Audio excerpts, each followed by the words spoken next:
Siddharth Nagar U P کو بادب و احترام دعوت سخن دیتا ہوں کہ آپ اپنے مدلل بیان سے ہم سامعین کو محظوظ کریں اور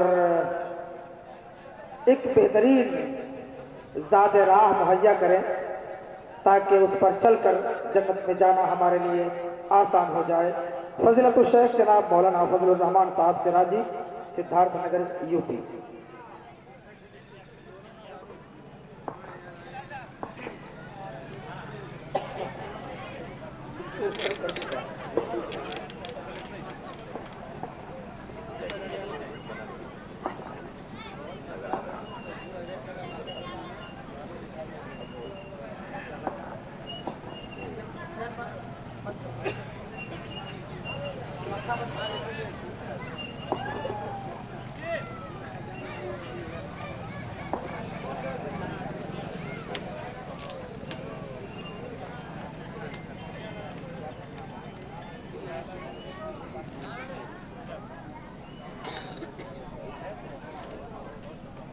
السلام علیکم ورحمۃ اللہ وبرکاتہ۔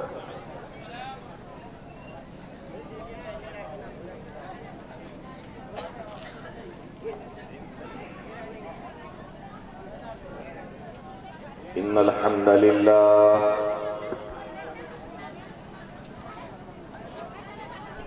نحمده ونستعینه ونستغفره ونعوذ بالله من شرور أنفسنا ومن سيئات أعمالنا من يهده الله فلا مضل له ومن يضلل فلا هادي له وأشهد أن لا إله إلا الله وحده لا شريك له وأشهد أن محمدًا عبده ورسوله يا أيها الذين آمنوا اتقوا الله حق تقاته ولا تموتن إلا وأنتم مسلمون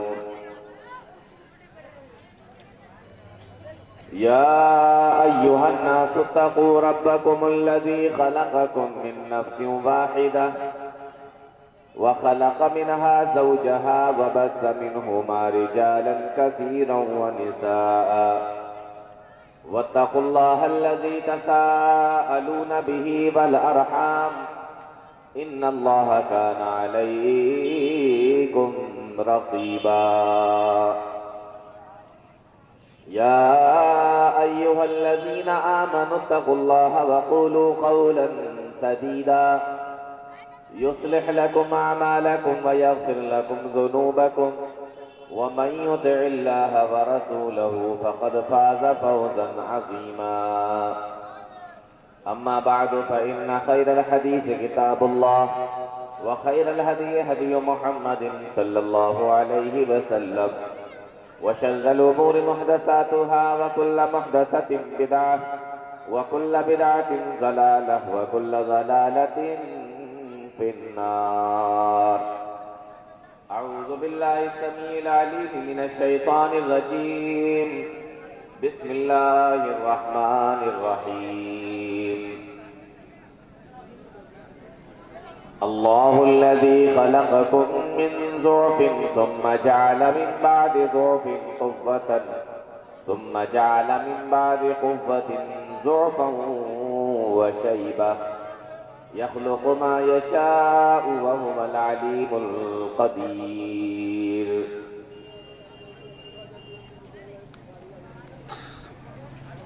جناب معزز علماء کرام، دور اور پاس سے تشریف لائے محترم سامعین، نوجوان ساتھیوں، پیارے بچوں اور پردہ نشین خواتین،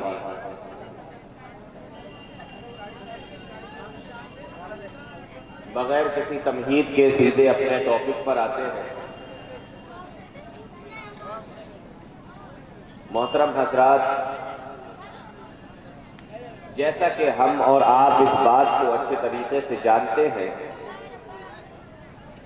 کہ اللہ تعالیٰ نے انسانوں کو جو اس دنیا کے اندر پیدا کیا ہے تو اللہ تعالیٰ نے انسان کی زندگی کے اندر 3 دور بنائے۔ انسان جب اس دنیا کے اندر آتا ہے اللہ تعالیٰ نے اس کی زندگی کے 3 دور بنائے۔ پہلا دور اس کے بچپن کا ہوتا ہے، دوسرا دور اس کی جوانی کا ہوتا ہے اور تیسرا دور انسان کے بڑھاپے کا ہوتا ہے۔ اس 3 دور کے بعد چوتھا کوئی دور نہیں آتا، چوتھے میں انسان ختم ہو جاتا ہے، مر جاتا ہے۔ تو اللہ تعالیٰ نے 3 دور بنائے اور انہی 3 دور کو اللہ تعالیٰ نے قرآن کریم کی ایک آیت کے اندر بیان فرمایا۔ اللہ تعالیٰ ارشاد فرماتا ہے اللہ الذی خلقکم اللہ الذی خلقکم، وہی اللہ ہے جس نے تم کو پیدا کیا۔ اللہ الذی خلقکم من ضعف، جس نے تمہیں پیدا کیا اس حال میں کہ تم کمزور تھے۔ آپ دیکھیں نا، انسان جب پیدا ہوتا ہے تو کتنا کمزور ہوتا ہے۔ آپ اس بات کو مجھ سے اچھے طریقے سے سمجھتے ہیں، میں ایک مثال دے کے آپ کو بتاتا ہوں۔ انسان کا بچہ جب پیدا ہوتا ہے تو وہ کتنا کمزور ہوتا ہے، جانور کا بچہ پیدا ہوتا ہے تو وہ کتنا کمزور ہوتا ہے۔ انسان کے بچے کی حالت یہ ہے کہ کئی مہینے تک چلنا پھرنا تو چھوڑو، بیٹھ بھی نہیں پاتا۔ آپ بٹھا لو گے وہ گر جائے گا، آپ بٹھا لو گے وہ گر جائے گا۔ جانور کا بچہ، ایک بکری کا بچہ لے لیجئے، پیدا ہونے کے چند منٹ کے بعد ہی، پیدا ہونے کے کچھ ہی دیر کے بعد چلنا بھی شروع کر دیتا ہے، بھاگنا بھی شروع کر دیتا ہے، اچھل کود بھی کرتا ہے، دوڑتا بھی ہے، چھلانگیں بھی لگاتا ہے۔ اور یہاں انسان کے بچے کو چلنے کے لیے کم سے کم 1.5 سال 2 سال کا ٹائم چاہیے۔ اور جانور کا بچہ 1.5 سال 2 سال میں پورا بکرا بن جاتا ہے۔ اگر بکری کا بچہ ہے پورا تگڑا بکرا بن جاتا ہے۔ تو انسان جب پیدا ہوتا ہے تو وہ بے حد کمزور ہوتا ہے۔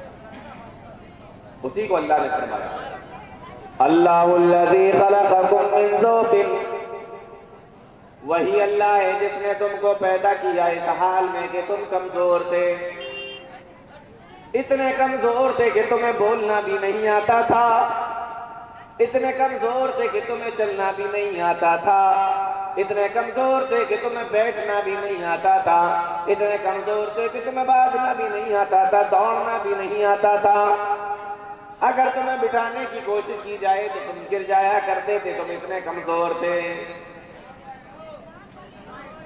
اتنے کمزور تھے کہ بھوک لگ رہی ہے بتا نہیں سکتے، پیاس لگ رہی ہے بتا نہیں سکتے، سردی لگ رہی ہے بتا نہیں سکتے، گرمی لگ رہی ہے بتا نہیں سکتے، بدن میں درد ہے بتا نہیں سکتے، بخار ہے بتا نہیں سکتے، اتنے کمزور۔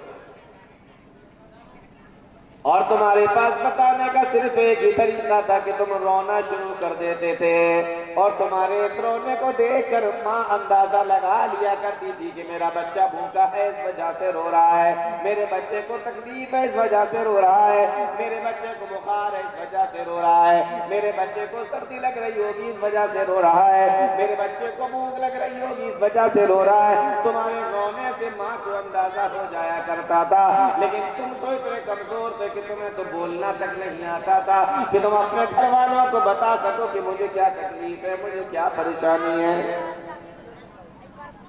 انسان جب پیدا ہوتا ہے اتنا کمزور ہوتا ہے، لیکن اللہ تعالیٰ کی قدرت دیکھے کہ اللہ تعالیٰ کسی بھی انسان کو بہت دنوں تک ایک حالت میں نہیں رکھتا۔ اس لیے انسانوں اللہ تعالیٰ سے نا امید اور مایوس نہیں ہو۔ یہ اتنا کمزور بچہ ہے، نہ چل سکتا ہے، نہ بھاگ سکتا ہے، نہ دوڑ سکتا ہے، کچھ نہیں کر سکتا، پورے طریقے سے دوسرے کے اوپر محتاج ہے۔ لیکن اللہ تعالیٰ پھر اس کو اس